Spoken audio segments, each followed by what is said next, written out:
Get Stories with Aldi Books. A new weekend is here, and I haven't even wrapped up the books from last weekend. So let's just get started with that. The first one I finished was Kate Atkinson's Behind the Scenes at the Museum. Initially, I thought I was really going to enjoy this. It opens up, it's told from the perspective of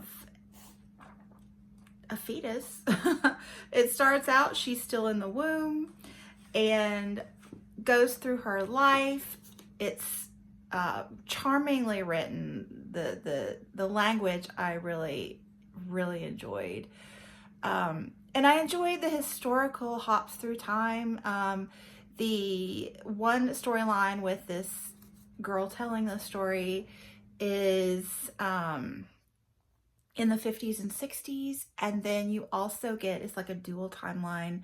She hops back in time intermittently and tells stories from generations that have gone before her, so her grandmother, mother, that kind of thing.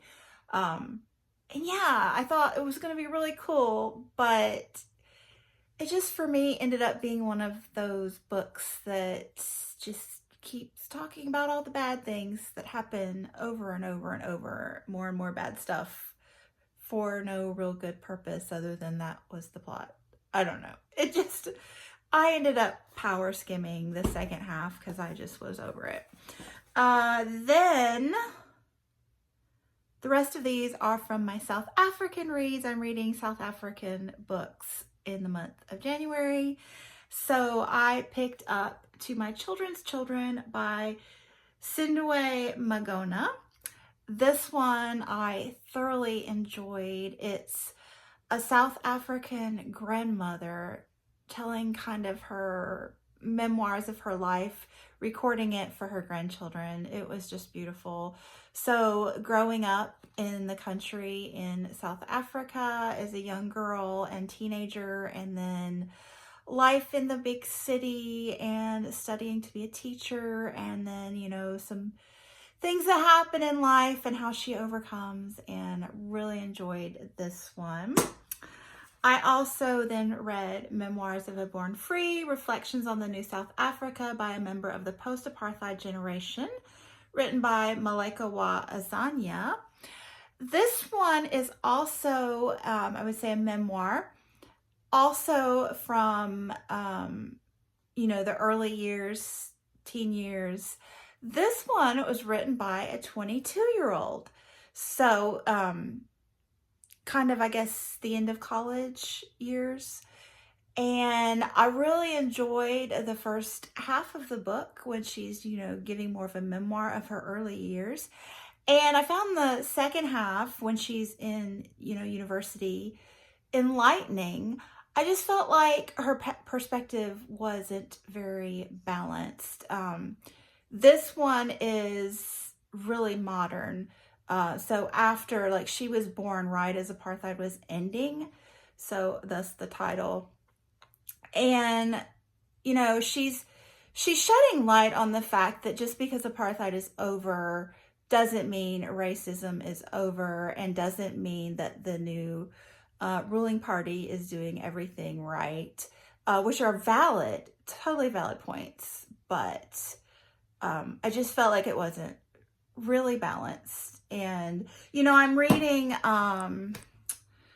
Mandela's memoir as well right now, Long Walk to Freedom. I'm halfway through that one. And I really respected his, like, he also starts, you know, about 9 years old, teen years, just briefly, and then, you know, jumps into his university years and such. And, you know, through his memoir, obviously he wrote it later in life, you know, at the end of his life, looking back. And he's able to say, you know, I tried this and it didn't work out quite the way I wanted it to, and I've learned from it, kind of thing.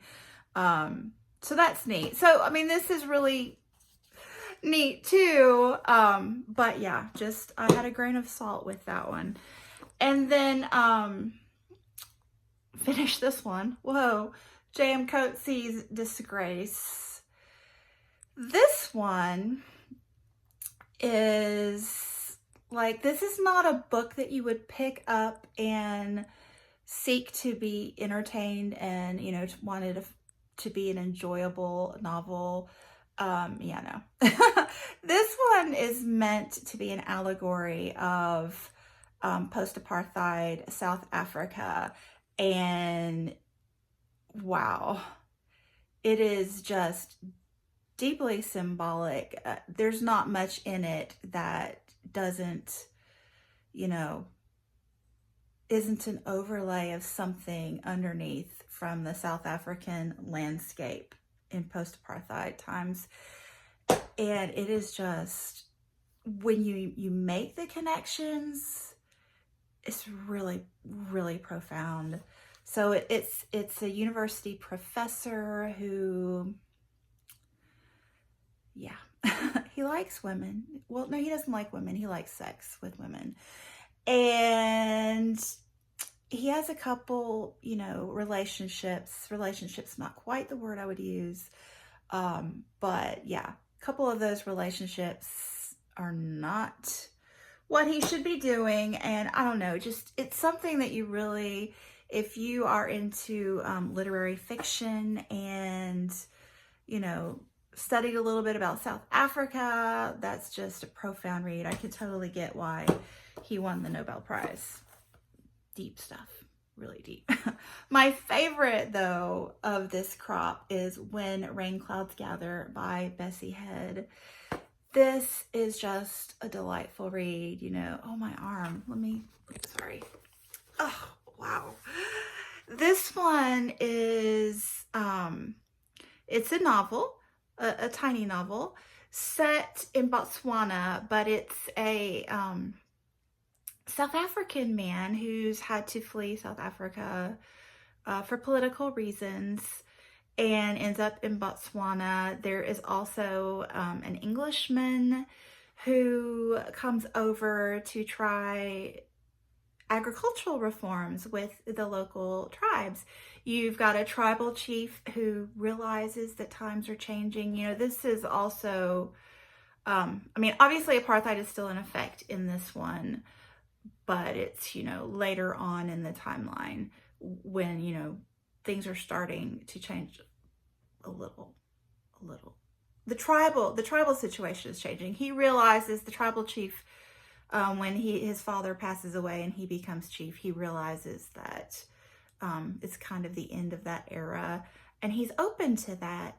And then you have a couple of people who have run into problems in life. Well, their spouses die, and they end up in this little community in Botswana, and just how all of these people with leadership mentalities kind of pull together and bring about change, positive change, by working together. And it was really beautiful, really beautiful. I thoroughly enjoyed this one. I highly recommend. So delightful read too. Like, the story was really enjoyable, and you know, you learned so much, and it was inspiring, and just a great, enjoyable read.